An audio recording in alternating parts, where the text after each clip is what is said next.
Hey everybody, how you doing? Day 2, Tuesday. Hopefully you're not too sore from yesterday's workout. It's quite possible you might be, don't worry, it's perfectly normal. Just be kind to yourself. Maybe have an extra stretch, have a hot bath, make sure you drink lots of water and get some good colourful food down you to help with the recovery, get some protein in you. Today's workout is going to be more core based. There is maximum effort planks. If you find that you can hold a plank for 10 minutes, we don't want that. That's fine, it's great. Or maybe even the world record of 8 hours or whatever, and then do some press ups. But if you can cap out like a minute and a half, then look for progressions. If you are unsure of the progressions or what to do or how to do it, just drop us a message, comment below, one of the staff, or I'll get back to you and we can just take in consideration your injuries, your preferences for exercise, and choose something that's appropriate for you. That said, first exercise is a plank, a high plank. Now, hopefully you can see me in this video, but I'll get into it best I can. So high plank, what we're looking for is a nice straight-ish line, okay? If you can't do a high plank from your toes, do it from your knees.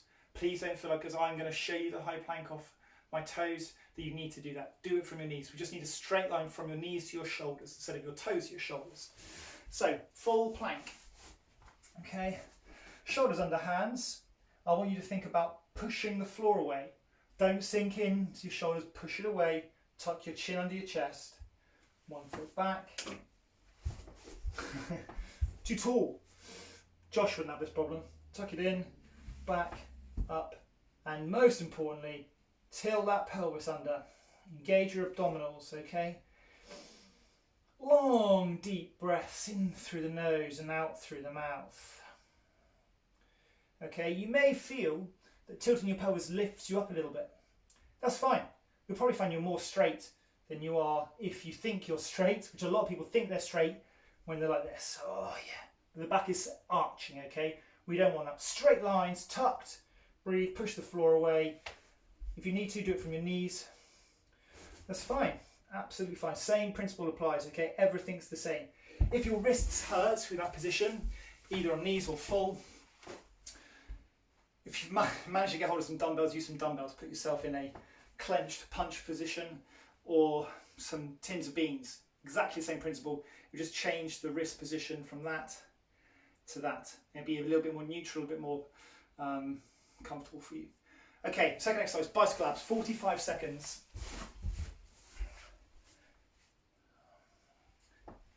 Okay, back nice and flat, wiggle your bum away, hands by your temples, twist and twist. Bring your elbow to the floor or toward the floor, elbow towards your knee. Or if you're feeling strong, to go to the outside of the knee, it's a little extra twist.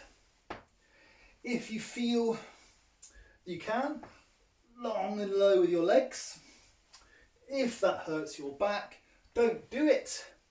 What we want to do is work the angle to be favourable to our back. So push up higher with the legs. It just puts less stress on the back position, okay? Either way, we want to make sure we're really plummeting our back to the floor to get our abs engaged, okay? Try not to lie there with a position where you can put your hands under a little toy car under your back. That's a no-no. Push down, stay engaged. Second exercise, okay, third is vertical toes, okay? So in this position, we want your legs up. Don't worry if your legs can't go pencil straight. Mine depends very much on your hamstring flexibility and calf flexibility. Okay, but we're going to have our arms up and touch. 2, 3, 4. We're going for 20.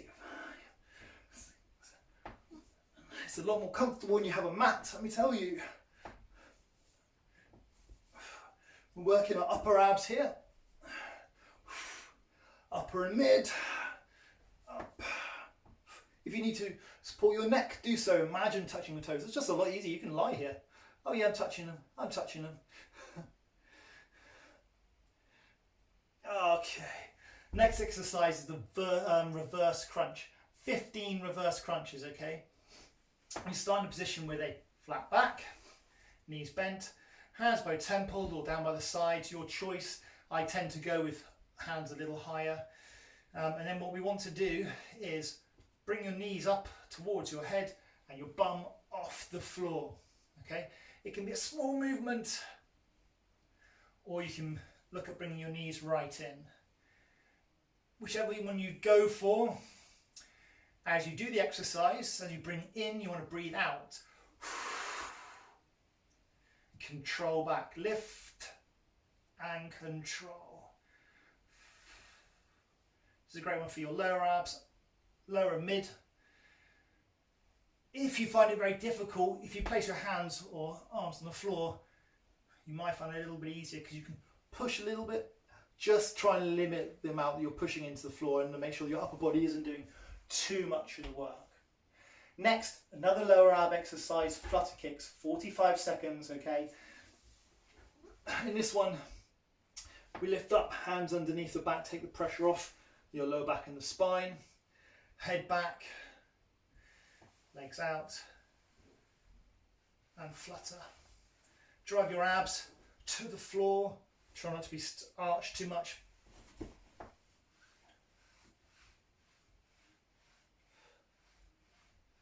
Now, again, you might find this difficult on your back, it might hurt. If that's the case, just recheck your position those abs down, really try and squeeze, and just raise your legs a little higher, okay? If you feel you can push yourself harder, lower and lower, or even raise up, work your upper abs and your lower abs. If you're feeling real fruity, you might not be, don't worry if you're not. Okay, leg hug crunch, 2 to go now. So, in this position, we take your arms out by the side, come around and hug the legs, 45 seconds, up, back, up, drive. It's about now, feeling the burn in those abdominal muscles. Even if you're only just raising the shoulders up a little bit, you're working this, okay? Don't feel like you have to get your head up to your knees. And again, if you need to, you can support your head if your neck muscles are feeling the strain, but try to focus on your abdominals to take more of the strain. Work these, but you know, a lot of people do get the neck issues, so support, be kind to yourself. Last is the side plank. So, in a side plank, give yourself plenty of room. Important, shoulder, under, elbow, under shoulder. Hand, try and place it flat. Use the fingers, spread your weight and take grip with that rather than putting all the weight through your elbow joint, which will be uncomfortable. Legs out straight. Engage, focus, look up and lift. Now, this is the full plank. Abs engaged, breathe, keep hips high. If that's difficult, come down to lower leg bent, top leg engaged, or even both knees. In all of them, you want to think high knees. It's going to get work the obliques, the sides of your abdominals in. Lift up to keep your posture good. If you're down, you'll be closed, you'll be twisted. But you may need to, for support, in terms of taking some weight, but try to avoid it. If you can avoid it just by doing the regressions of the plank, that would be perfect. Again, this is a maximal effort, okay? But listen to any old injuries, like in the shoulder, which I have. Breathe. If you're going to, or opting for the knee version, like I am here, push your bottom knee into the ground. Nice little extra thought process for you. Get your lower glute muscle working. And down. Roll shoulders. Done. Well done. Excellent work. Another core exercise for you coming on Thursday. So keep your eyes peeled. I'll see you tomorrow.